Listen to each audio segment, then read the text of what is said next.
महाराष्ट्रातील ताज्या घडामोडी पाहण्यासाठी आजच आपल्या न्यूज 15 मराठी या चॅनलला यूट्यूबवर सबस्क्राईब करा. तसेच इंस्टाग्राम आणि ट्विटरवर फॉलो करायला विसरू नका. न्यूज 15 मराठी, आवाज जनसामान्यांचा.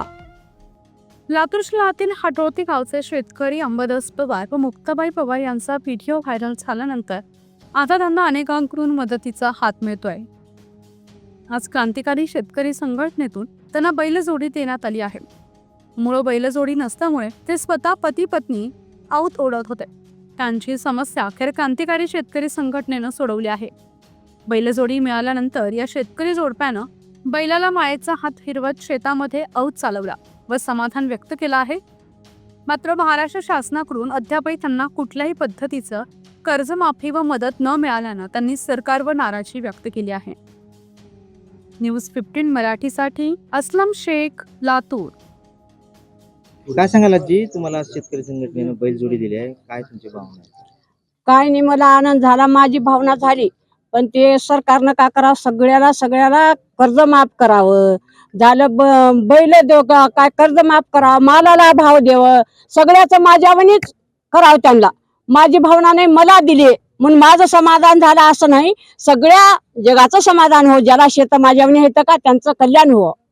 तुम्हाला बैलजोडी दिली, आता उद्यापासून बैलजोडी लावून काम करणार? हा, बैलजोडी लावून मी काम करते. माझ्या खांद्यावरला जो उतरला, माझ्या नवऱ्याचे कातडे निघालते, मला आनंद झाला. ह्यांना धन्यवाद देणाऱ्याला.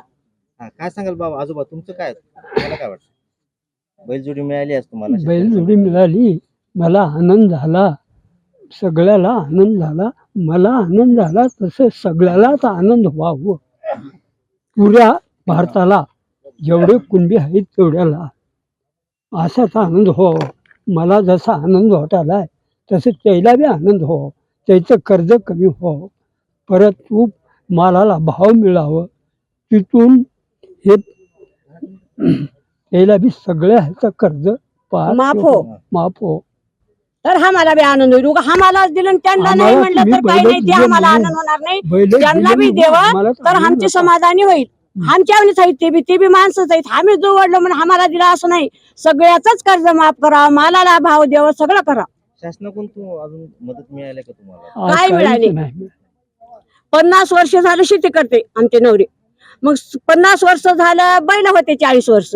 मग त्या बैलावर असं तसं करत होतो. मग 10 वर्ष झालं माझा नवरा खांद्यावर जो घेऊन वाटतं, मी कोळपा हाणते, ती एवढी शेती आम्ही असंच करतो.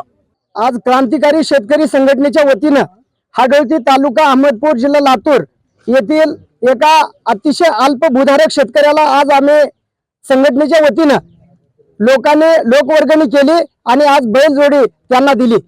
हे देत असताना मुक्ताबाई पवार आणि अंबादास पवार यांच्या चेहऱ्यावरचा जो आनंद आहे तो निश्चितपणानं अतिशय भाग्यवान आम्ही आहोत की त्यांना आम्ही बैलजोडी देऊ शकलो.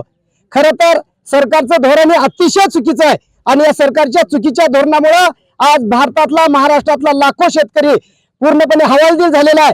राजकारणासाठी राजकारण करतात आणि खऱ्या अर्थानं इलेक्शन पूर्व, निवडणुकीच्या पूर्वी जे आश्वासनं देतात त्या आश्वासनाची होळी होते आणि जसं इलेक्शनच्या अगोदर बोललं जातं तसं ते पाळत नाहीत. म्हणून संपूर्ण कर्जमुक्तीच्या लढ्याला आम्हाला बळ द्यायचंय. आणि आज जे आपण महाराष्ट्रामध्ये या सोशल मीडियाच्या माध्यमातून जे चित्र आपण पाहिलं, आपल्या स्वतःच्या खांद्यावरती अवताचा जू पेलवून निश्चितपणानं आपल्या काळ्या भुईची काबाड कष्ट करणारा ही शेतकरी बघतोय.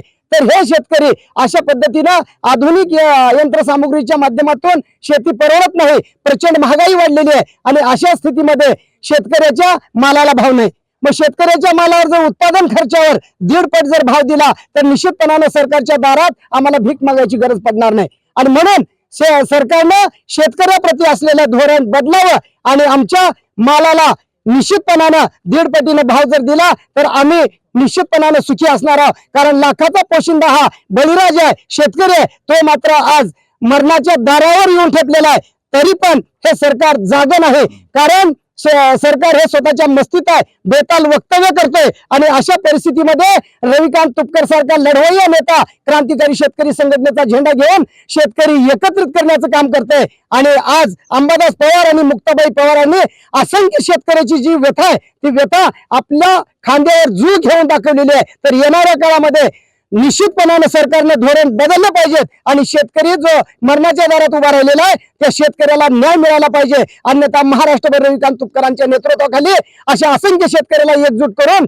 सरकारला उद्ध्वस्त केल्याशिवाय राहणार नाही अशा पद्धतीचा या ठिकाणी इशारा पण देतोय. आणि आज मुक्ताबाईंच्या आणि अंबादास अण्णांच्या चेहऱ्यावरचा जो आनंद आम्ही बैलजोडी देताना पाहिला तो आनंद असंख्य शेतकऱ्यांच्या चेहऱ्यावर व्हावा अशा पद्धतीची सदसद विवेक बुद्धीने महाराष्ट्राच्या मुख्यमंत्र्यांना पांडुरंगाच्या चरणी साकडं आम्ही घालतोय आणि महाराष्ट्रातल्या तमाम शेतकऱ्याला कर्जमुक्ती द्या आणि आमच्या मालाला योग्य भाव द्या अशा पद्धतीची विनवणी या ठिकाणी मी आपल्या समोर करतोय.